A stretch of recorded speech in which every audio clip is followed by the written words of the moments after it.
हाँ जी बच्चों, कैसे हो? बैंक रिकन्सिलिएशन स्टेटमेंट का कल मैंने आपको क्वेश्चन दिया था, मुझे कुछ बच्चों ने आंसर भेजे हैं, सभी बच्चों ने आंसर नहीं भेजे, तो प्लीज़ भेजो फटाफट से। और अब हम आगे क्या कर रहे हैं, और एडजस्टमेंट स्टार्ट कर रहे हैं बीआरएस में, ठीक है। तो अब कल हमने चेक इशूड से रिलेटेड लिए थे, अब मैं चेक डिपॉजिटेड से रिलेटेड लूँगा, लेकिन मैं अब बनाऊंगा नहीं बार एक क्वेश्चन बना दूंगा, उसके बाद में बार कैश बुक और पासबुक बनाऊंगा नहीं, सीधा आपको समझना चाहिए, क्योंकि एग्जाम में वैसे ही आने वाला है ना। Cheque of rupees 10,000 deposited but omitted to be entered या but not entered in cash book. फटाफट से बताओ, फटाफट से। मैंने कितने रुपए का चेक डिपॉजिट किया? 10,000 का, लेकिन कैश बुक में एंट्री नहीं डाली, तो पासबुक में ये प्रेजेंट हो गया होगा या नहीं? प्रेजेंट नहीं, सॉरी, कलेक्ट हो गया होगा या नहीं? बताओ, मैंने एंट्री नहीं डाली तो पासबुक वाला रुकेगा? सर क्या पता कलेक्ट नहीं हुआ। जब कलेक्ट नहीं होता तो हमें क्वेश्चन साफ देता है कि कलेक्ट नहीं हुआ, तो हम तो ये मानेंगे कि पासबुक में कलेक्ट हो गया, तो पासबुक में बढ़ गया और हमने कोई एंट्री नहीं डाली। हमने कोई एंट्री क्यों नहीं डाली? सर आप पागल हो क्या? नहीं, मैं पागल तो नहीं हूँ, लेकिन मैं भूल गया। अब उसका पर्पज़ क्या है? बीआरएस एडजस्टमेंट करवाना। मैं एंट्री डालूंगा बाद में तो हम बराबर हो जाएंगे, लेकिन जब तक मैं एंट्री नहीं डालता तब तक पासबुक का बैलेंस ज़्यादा है। अब मुझे कैश बुक का डेबिट बैलेंस दिया हुआ है और पासबुक का निकालना है, तो मुझे क्या करना पड़ेगा? ऐड। मान लो कि मेरा कैश बुक का बैलेंस क्वेश्चन में दे रखा है 1,00,000 रुपये, कैश बुक का डेबिट बैलेंस कितना दे रखा है? 1,00,000 रुपये। तो अगर कैश बुक में डेबिट बैलेंस 1,00,000 का है और वहाँ पर सीधा चेक जमा हो गया, वहाँ पर बढ़ चुका है, तो मुझे पासबुक का बैलेंस निकालना होगा, तो वहाँ पर 10,000 ज़्यादा चल रहा है, तो क्या करना होगा? 10,000 ऐड करना पड़ेगा। Check deposited but not entered in cash book, तो कैश बुक में तो मैंने इस 10,000 को लिखा नहीं है, लेकिन पासबुक में ये प्रेजेंट हो कलेक्ट हो गया होगा, तो वहाँ पर बढ़ गया होगा। हाँ, पासबुक में कलेक्ट नहीं हुआ हो तब अलग बात है, लेकिन क्वेश्चन में कुछ ऐसा लिखा ही नहीं हुआ है कि कलेक्ट नहीं हुआ, तो वहाँ पर कलेक्ट हो गया, तो वहाँ बढ़ गया। अब यही बैलेंस मुझे कैश बुक का क्या दिया होता? ओवरड्राफ्ट बैलेंस दिया होता या क्रेडिट बैलेंस दिया होता, तब मैं इस 10,000 को क्या करता? लेस। तब मैं क्या निकाल देता? पासबुक का डेबिट बैलेंस, और ये क्या आ गया? पासबुक का क्रेडिट बैलेंस। देखो, मेरे अकॉर्डिंग कैश बुक में कितने रुपए जमा चल रहे हैं? 1,00,000।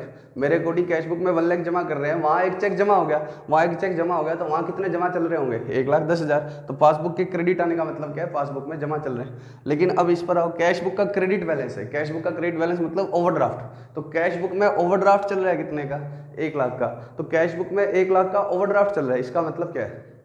कैश बुक में 1,00,000 का ओवरड्राफ्ट चल रहा है, मतलब क्या है कि मेरा 1,00,000 रुपए का नेगेटिव बैलेंस चल रहा है। अब वहाँ पर एक चेक डिपॉजिट हो गया, कलेक्ट हो गया, और मेरे यहाँ उसकी एंट्री नहीं रही, तो वहाँ ओवरड्राफ्ट तो कम हो गया ना। वहाँ चेक जमा हो गया तो वहाँ ओवरड्राफ्ट तो कम हो गया, इसलिए मुझे उल्टा आंसर करना पड़ता है कि वहाँ का ओवरड्राफ्ट कितना रह गया? 90,000। मेरा ओवरड्राफ्ट 1,00,000 आ रहा है, वहाँ चेक जमा हो गया और मैंने उसको कंसीडर नहीं किया हुआ कैश बुक में, तो वहाँ जमा हो गया, तो वहाँ पर बैलेंस क्या हो गया?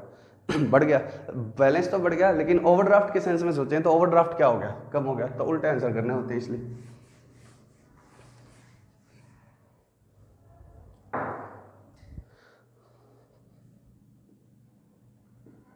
Check of rupees 10,000 deposited but bank was the entry by ₹1,000 only। बताओ, मैंने कितने रुपए का चेक जमा करवाया? मैंने 10 का। अब ऐसे तो नहीं लिखा मैं एंट्री भूल गया, पिछले वाले से बिल्कुल इंडिपेंडेंट केस है, इसका पिछले साल से कोई लेना देना नहीं है। तो मैंने 10,000 का चेक जमा करवाया, मैंने कितने का चेक जमा करवाया? 10 का। तो इससे क्या होगा? मैं अपने यहाँ 10,000 बढ़ा चुका। अब बैंक ने गलती से कितने की एंट्री पास करी? 1,000 रुपये की। बैंक ने गलती से 1,000 रुपये ही बढ़ाए, तो मैंने अपना बैलेंस 10,000 बढ़ा लिया, बैंक ने कितना बढ़ाया? 1,000। तो मेरा बैलेंस क्या चल रहा है? ज़्यादा। तो मुझे कैश बुक का बैलेंस देकर अगर पासबुक का पूछेगा, तो मैंने 10 बढ़ाया, बैंक ने 1,000 ही बढ़ाया, तो बैंक कितना नीचे चल रहा है? बैंक मतलब पासबुक में कितना कम बैलेंस चल रहा होगा? 9,000। तो मुझे 9,000 क्या करना पड़ेगा? लेस। देखो, कैश बुक का डेबिट बैलेंस है कितने का? 5,00,000 का। मुझे क्या करना पड़ेगा? चेक जो 10,000 का डिपॉजिट किया है वो बैंक में, but pass the entry by, bank ने कितने रुपए कम किए हैं? बैंक ने कितने रुपए बढ़ाए हैं? 1,000। तो मुझे 9,000 क्या करने पड़ेंगे? लेस। क्यों लेस करने पड़ेंगे? क्योंकि मैंने कैश बुक में कितने रुपए बढ़ा लिए? मैंने कैश बुक में जो मैं इधर बनाता था कितने रुपए बढ़ा लिए? मान लो फीस का चेक था तो कितने बढ़ा लिए? 10। बट पासबुक में कितने गलती से एंट्री डली है? पासबुक में बढ़ाए तो सही, लेकिन कितने बढ़ाए गलती से उसने? 1,000 ही। तो मेरा बैलेंस, मान लो ये एक ही ट्रांजेक्शन हो, तो मेरा बैलेंस तो 10,000 बढ़ गया, और इसने सिर्फ कितने बढ़ाए हैं? 1,000। तो अभी कितने और बढ़ाने बाकी है? 9,000। तो जब तक ये नहीं बढ़ाता तो इसका बैलेंस 9,000 रुपये कम चल रहा है, तो कैश बुक से पासबुक का बैलेंस निकालना है तो 9,000 लेस करना पड़ेगा।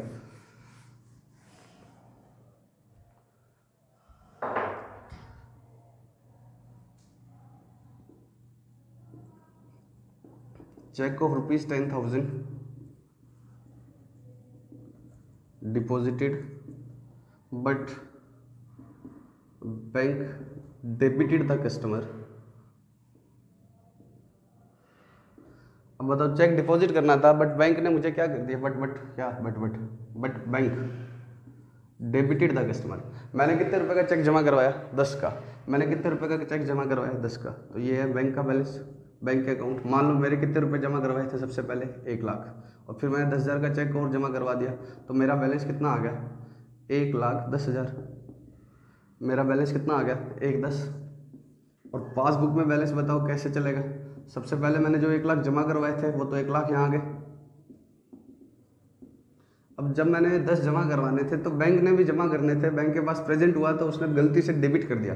अमाउंट गलत नहीं गई इस बार, लेकिन बस उसने मुझे डेबिट कर दिया। तो उसको 10,000 क्रेडिट करना चाहिए था, मेरे जमा करने चाहिए थे, लेकिन उसने गलती से मुझे क्या कर दिया, 10,000 रुपये क्या कर दिया, डेबिट कर दिया।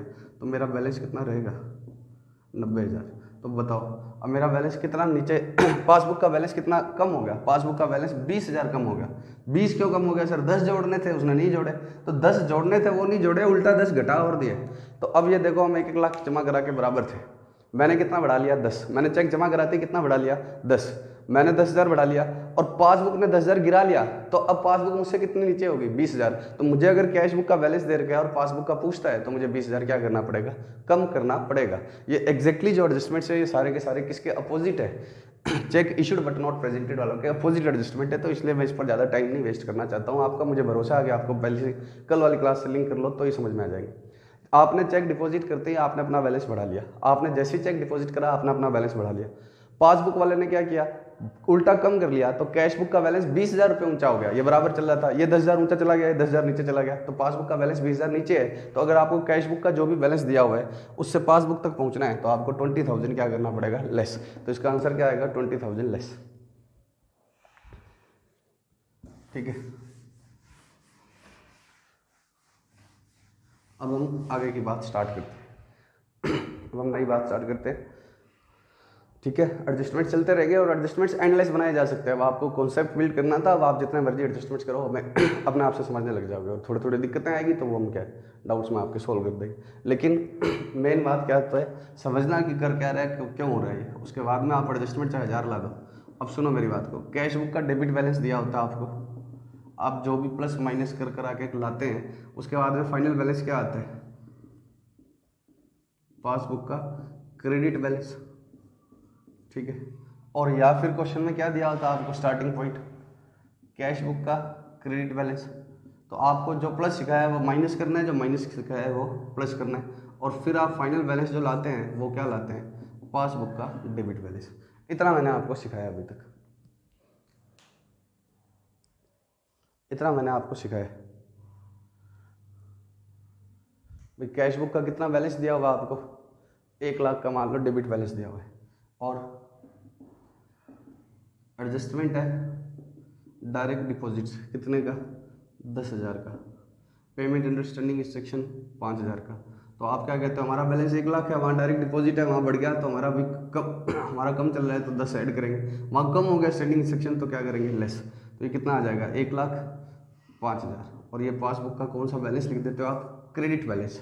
ऐसे सिखाया आपको, हाँ। और यही बैलेंस कैश बुक का ओवरड्राफ्ट बैलेंस होता, 1 लाख का क्या चल रहा होता, ओवरड्राफ्ट। तो कोई कस्टमर डायरेक्ट डिपॉजिट करता तो आप क्या बोलते हैं, डायरेक्ट डिपॉजिट करने से वहाँ ओवरड्राफ्ट तो कम हो गया ना, बैलेंस बढ़ गया वहाँ डायरेक्ट डिपॉजिट करने से, बट ओवरड्राफ्ट के सेंस में सोचूं तो 1 लाख का ओवरड्राफ्ट अब 90,000 रहेगा, और स्टैंडिंग इंस्ट्रक्शन की वजह से वहाँ ओवरड्राफ्ट बढ़ जाएगा। तो इसलिए मैंने बोला कि यहाँ जो ऐड सिखाया है वो क्या कर देना, लेस। तो 1 लाख का ओवरड्राफ्ट पहले चल रहा था, उसने एक पेमेंट और कर दी तो ओवरड्राफ्ट बढ़ जाएगा। तो यहाँ ऐड वाली चीज़ लेस, यहाँ लेस वाली चीज़ ऐड। ठीक, अब ये कितना आ जाएगा 95,000। ठीक है, अभी तक मैंने आपको ये सिखाया, और पासबुक का डेबिट बैलेंस आएगा। अब मैं तुम्हें ये बात फिट कर लो माइंड में कि कैश बुक डेबिट से स्टार्ट हो रही है तो पासबुक क्रेडिट आएगा। अब कब कैश बुक डेबिट से स्टार्ट होकर पासबुक भी डेबिट ही आ जाएगा वो मुझे आपको सिखाना है। आप स्टार्ट हुए कैश बुक के डेबिट मतलब फेवरेबल बैलेंस है, और पासबुक का अनफेवरेबल बैलेंस आ गया। पासबुक का क्रेडिट आ रहा है ना अभी, तो यहाँ फेवरेबल है तो वहाँ पर भी फेवरेबल चल रहा है, लेकिन पासबुक में अनफेवरेबल आ जाएगा। कब आ जाएगा वो हम आगे की डिस्कशन स्टार्ट कर रहे हैं। अब मैं 2 एग्जाम्पल लिखूंगा, उसके बाद हमारी आगे की डिस्कशन स्टार्ट होगी। ठीक है,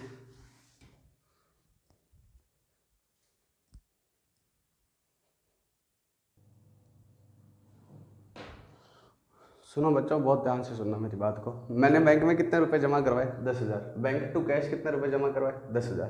बैंक ने भी पासबुक में क्या लिख दिया? By cash 10,000। अब उसने 3,000 रुपये क्या कर लिए? स्टैंडिंग इंस्ट्रक्शन में पेमेंट कर दी। उसने 3,000 की स्टैंडिंग इंस्ट्रक्शन में पेमेंट कर दी, तो बैलेंस कितना रहेगा? 7,000। ठीक है, 10 जमा करवाए थे, 3,000 स्टैंडिंग इंस्ट्रक्शन में पेमेंट कर दी, तो बैलेंस कितना रहेगा? 7। क्वेश्चन तुम्हें क्या देगा? Balance as per cash book कितना? 10। पेमेंट अंडर स्टैंडिंग इंस्ट्रक्शन, ये आएगा क्वेश्चन तुम्हें। Balance as per cash book कितना? 10। डेबिट है, कुछ नहीं दिया होगा तो कैश बुक वैसे भी डेबिट मानेंगे हम। पेमेंट अंडर स्टैंडिंग इंस्ट्रक्शन कितना? 3,000। तो बैलेंस, सॉरी ये तो आपको निकालना होगा। अब आपसे पूछेगा पासबुक का बैलेंस बताओ, इतना नहीं होगा, 10 बातें और होगी। लेकिन आप क्या करोगे? 10 में से 3 माइनस कर दिए तो कितना बैलेंस निकाल दोगे? 7। 10 में से 3 माइनस कर दिए तो बैलेंस कितना निकाल दोगे? 7। और उधर कैश बुक का डेबिट था, तो पासबुक का क्या आ जाएगा? क्रेडिट। पासबुक में जमा होता है ना, यहाँ तुमने 10 जमा कराए, डेबिट किया, तो ये पासबुक वाला क्रेडिट करता है। 10 में से तुमने कुछ निकाला नहीं, वहाँ 3,000 कम हो गए, तो तुमने 10 में से 3 कम कर दिया, तो पासबुक का क्रेडिट बैलेंस निकाल लिया। सर ये बात 50 बार हो चुकी है, अब आगे बढ़ेंगे? हाँ बढ़ेंगे, क्यों नहीं बढ़ेंगे, ये तो शुरुआत करनी थी। अब एक और केस सुनना। मैंने 10 जमा करवाए, ये सेकंड केस है, इस केस में कोई दिक्कत नहीं है। मैंने 10 जमा करवाए और बैंक वाले ने स्टैंडिंग इंस्ट्रक्शन में 12 पेमेंट कर दी, मेरे पास ओवरड्राफ्ट फैसिलिटी थी, तो वहाँ बैलेंस कितना रह गया? 2,000। वहाँ बैलेंस कितना रह गया? 2,000। अब मैंने फर्स्ट केस का VRS तो कंपेयर करने के लिए बनाया, वो तो बहुत आसान सी बात है कि 10 मैंने जमा कराए थे, मेरे हिसाब से बैलेंस कितना चल रहा है? 10। पासबुक ने 3 कम कर दिया, तो पासबुक में कितना बैलेंस चल रहा होगा? 7,000। तो कैश बुक का डेबिट बैलेंस था, ये डेबिट लिखा हुआ है, कैश बुक का डेबिट बैलेंस था कितने का? फर्स्ट सिनेरियो में VRS बनाऊं तो कैश बुक का डेबिट बैलेंस था 10,000, स्टैंडिंग इंस्ट्रक्शन में पेमेंट कर दी 3,000, तो पासबुक का कौन सा बैलेंस रह गया? क्रेडिट बैलेंस कितने का? पासबुक का क्रेडिट बैलेंस रह गया 7,000 का। इसमें कोई दिक्कत ही नहीं है, ये तो ये वाला केस है। बट सेकंड केस में सोचो, क्वेश्चन ऐसे देगा, balance as per cash book 10 और पेमेंट अंडरस्टैंडिंग इंस्ट्रक्शन कितना? 12। तो आप कहोगे कि मेरे हिसाब से कितने जमा है? 10,000, और उसने स्टैंडिंग इंस्ट्रक्शन में 12 कम कर दिया है, तो उसका बैलेंस 12,000 कम चल रहा है। तो जब तुम 10 में से 12 कम करोगे तो ये नेगेटिव आने लग जाएगा। अब मैं बोलता हूँ कि हमें स्टार्ट होना है कैश बुक के डेबिट से, और हमेशा क्या आया करेगा? पासबुक का कौन सा बैलेंस आया करेगा? क्रेडिट आया करेगा। तो पासबुक का जब क्रेडिट बैलेंस आएगा, जब ये पासबुक का कौन सा बैलेंस आएगा? क्रेडिट बैलेंस, तो क्या होगा? पासबुक का नेगेटिव क्रेडिट बैलेंस है, इसका मतलब ही क्या है? पासबुक का नेगेटिव क्रेडिट बैलेंस का मतलब ये पासबुक का भी क्या आ गया? Debit balance. सर आप इससे बढ़िया हमें 11th-12th वाले तरीके से करवा दो ना, प्लस माइनस करके। देखो आपके इंस्टीट्यूट की बुक में ऐसे किए हुए हैं, और वो नंबर काट लेते हैं अगर वो प्लस माइनस वाले से करते हो। तो आपके इंस्टीट्यूट की बुक में सारे क्वेश्चन इसी तरह से किए हुए हैं, वो प्लस माइनस के 2 कॉलम बनाते नहीं है, तो आपको ऐसे ही करना पड़ेगा, अदरवाइज नंबर कट जाएंगे, चाहे कॉन्सेप्चुअली आप सही हो। ठीक है, और वहाँ पर आपकी कोई इतनी चलने वाली भी नहीं है। यहाँ तो स्कूल में आ जाते हो तुम कि टीचर ने हमारे नंबर फालतू में काट लिए, ये वो, वहाँ नहीं चलने वाली इंस्टीट्यूट में। तो वहाँ आपको ऐसे ही प्रेजेंट करना है, इसलिए ऐसी बात करूँगा। तो कैश बुक का डेबिट कितने का है? 10,000। स्टैंडिंग इंस्ट्रक्शन में पेमेंट कितनी कर दी? 12,000। स्टैंडिंग इंस्ट्रक्शन में पेमेंट कितनी कर दी? 12। तो ये जब नेगेटिव आने लग गया तो ये आया पासबुक का क्रेडिट, बट नेगेटिव क्रेडिट आया। क्रेडिट नेगेटिव का मतलब क्या है? ये पासबुक का डेबिट बैलेंस आ गया। तो मैं बताना क्या चाहता हूँ, आपकी प्लस माइनस करते करते अगर रिवर्स साइड क्रेडिट की सॉरी नेगेटिव बैलेंस आने लग जाए, तो आप क्या करना, उसको वही बैलेंस लिख देना जहाँ से आप स्टार्ट हुए थे। डेबिट से स्टार्ट हुए तो डेबिट। सर क्या डेबिट से स्टार्ट हुए थे? सुनो, कैश बुक के डेबिट से आप स्टार्ट हुए, मैंने आपको बोला जो भी प्लस माइनस करने आपके, उसके बाद जो बैलेंस आएगा वो क्या आएगा? पासबुक का क्रेडिट आया करेगा, वो पासबुक का क्रेडिट आएगा। बट इन केस ये अब सही है, बिल्कुल कोई दिक्कत नहीं, लेकिन आपने कैश बुक के डेबिट से स्टार्ट किया, या आपने प्लस माइनस किए, और ये बैलेंस इधर क्या आने लग गया? नेगेटिव। माइनस वाली चीज़ें ज़्यादा होगी तभी ये नेगेटिव आ गया। तो इधर ये क्या आ गया? पासबुक का क्रेडिट नेगेटिव आया। तो एक लाइन और लिख लेना कि ये पासबुक का क्रेडिट नेगेटिव का मतलब क्या है? ये पासबुक का डेबिट बैलेंस है, बस इतना और लिख देना। पासबुक का क्या है? डेबिट बैलेंस है। मैं क्वेश्चन लेता हूँ,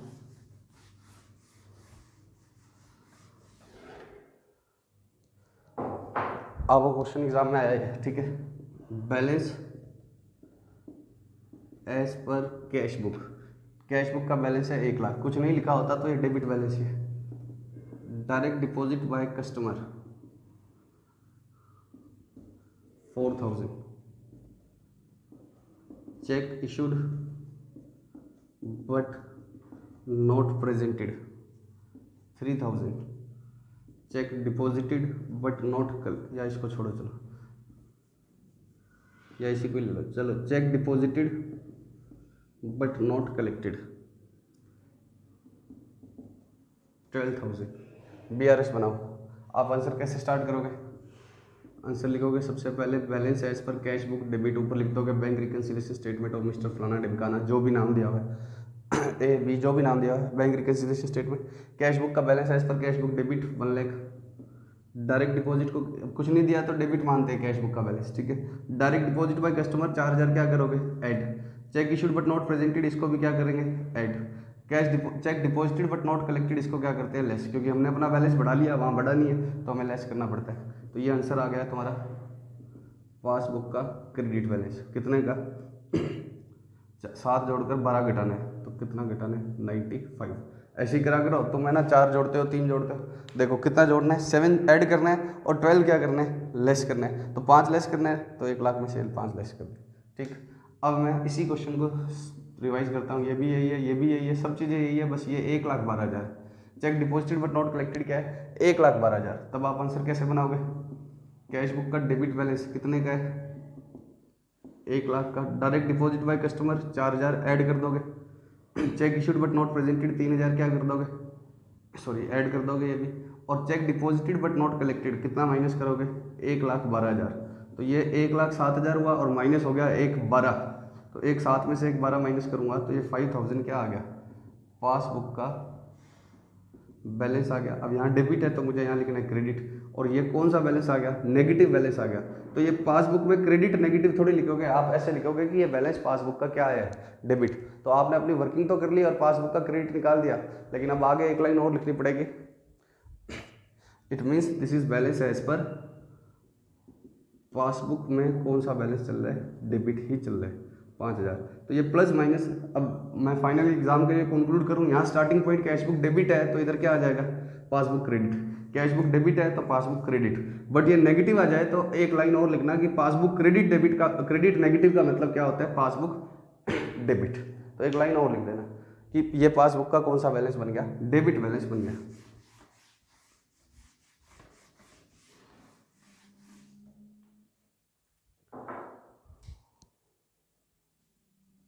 अगर आपको क्या दिया हुआ है? Balance as per cash book credit, तो आपने प्लस माइनस किए और फाइनल आंसर क्या आ गया? Balance as per passbook debit आएगा। बैलेंस एज पर पासबुक क्या आएगा? डेबिट ही आएगा। बट इन केस ये फिगर क्या आने लग जाए?